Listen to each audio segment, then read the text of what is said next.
Y continuamos en Actualidad Política TV y tal cual lo anticipamos al comienzo del programa, vamos a hablar con uno de los líderes sindicales más importantes de nuestro país. Se trata del secretario general de la Asociación Bancaria y justamente precandidato a diputado nacional por la provincia de Buenos Aires en la lista del Frente de Todos. Ya lo tenemos en línea a Sergio Palazzo, a quien le damos la bienvenida. Buenas tardes, Sergio, ¿cómo te va?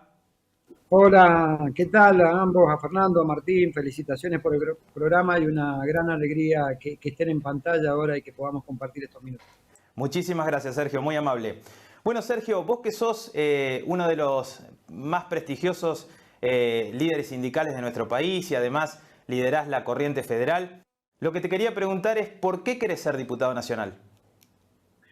Porque creo que es un momento importante de la Argentina en donde la voz de los trabajadores puede ser escuchada con potencia a partir de un concepto que el presidente siempre dice, que las sociedades mejores son derechos, y creo que es una muestra para generar algunos derechos y además de considerarme con un equipo de trabajo que puedo cumplir esa función, creo que le puede resultar beneficioso al movimiento obrero y a los trabajadores, ¿no?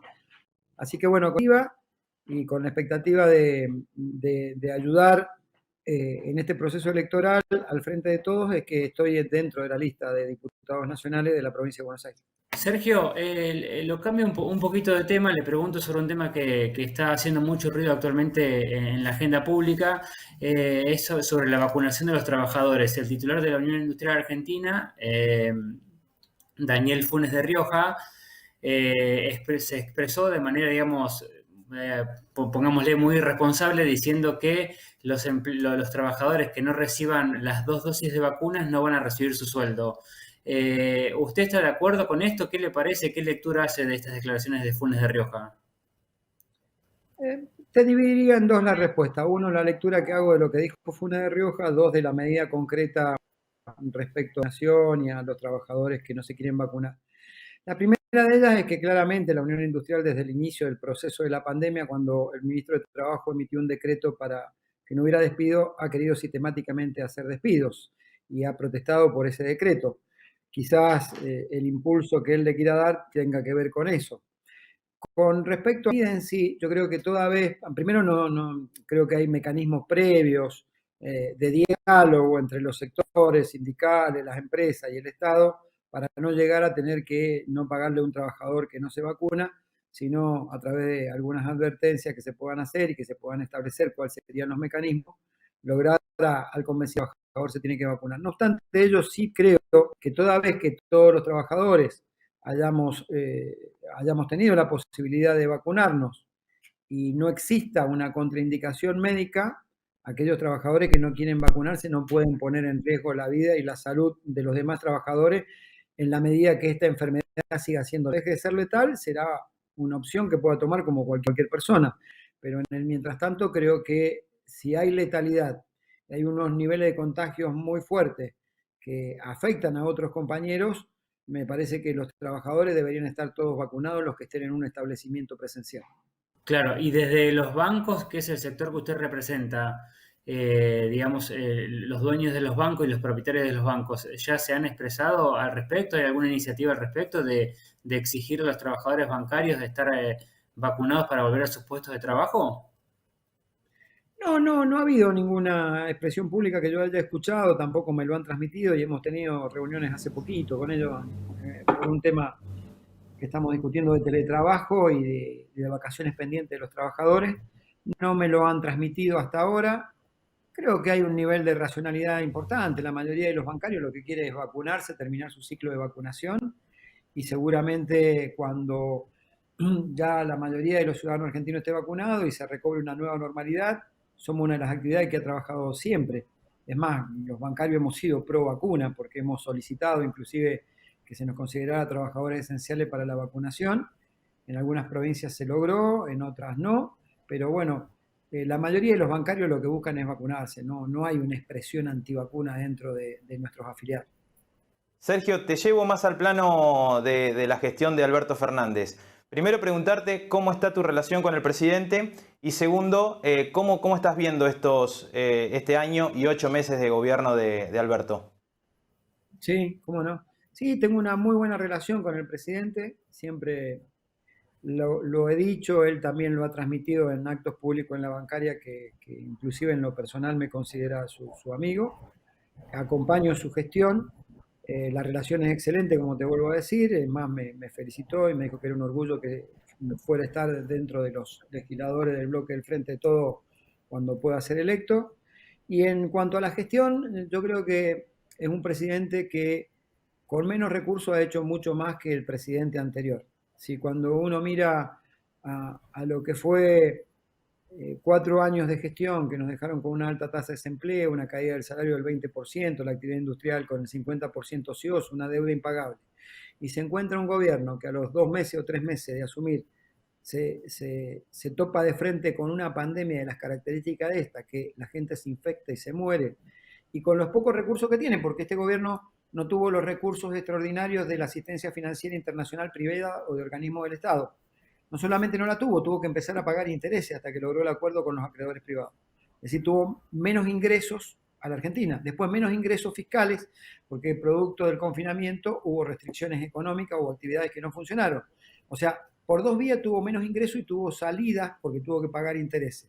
Con los pocos recursos que quedó, creo que inteligentemente y sabiamente se distribuyeron bien al priorizar primero la salud y poder equipar en infraestructura, en materia de salud, porque había una profunda desinversión, inclusive ni siquiera era Ministerio de Salud. Entonces lo primero fue cuidó la vida y recuperó la infraestructura hospitalaria para poder atender y que Argentina no colapsara como colapsaron otros países del mundo donde veíamos los enfermos en los parques, los hospitales, porque no tenían una cama, donde veíamos imágenes dramáticas, como las de Manaus cuando en Brasil bajaban tubos de oxígeno y corrían con los tubos de oxígeno porque la gente se moría. Entonces, lo primero hizo correcto. Lo segundo fue los recursos que quedaban, aplicarlos a los que menos tenían, y a través del IFE se llegó a más de 9 millones de argentinos y se amplió la asignación universal. Y la tercera política, que aunque parezca raro que yo diga que está bien, es que ayudó a los empresarios a pagar los salarios de la actividad registrada a través de los ATP, porque eso a los trabajadores registrados nos permitió mantener nuestra antigüedad, nuestro convenio colectivo de trabajo, nuestro salario, nuestro empleo, y nos permitió también mantener la actividad y la especialidad de nuestra actividad, porque muchos de los compañeros quizás por este impacto del avance tecnológico, si hubieran terminado en la calle con un despido, quizás no hubieran recuperado un empleo de la calidad que tenían, porque este avance tecnológico ha sido muy dinámico y hay que capacitarse para estar a la altura de ese avance tecnológico. Y es un proceso que hay que transitar todavía. Así que la califico muy bien a la gestión y creo que en el orden de prioridades, en el marco de la escasez de recursos, los ha destinado correctamente para que los argentinos estemos un poco mejor. Sergio, hablaba recién del avance tecnológico. Como todos sabemos, digamos, la pandemia llegó para revolucionar absolutamente todo, el mundo laboral incluido. Usted tiene un proyecto para reducir la jornada laboral a 6 horas. ¿Piensa presentarlo en la Cámara de Diputados en caso de ser electo el 10 de diciembre?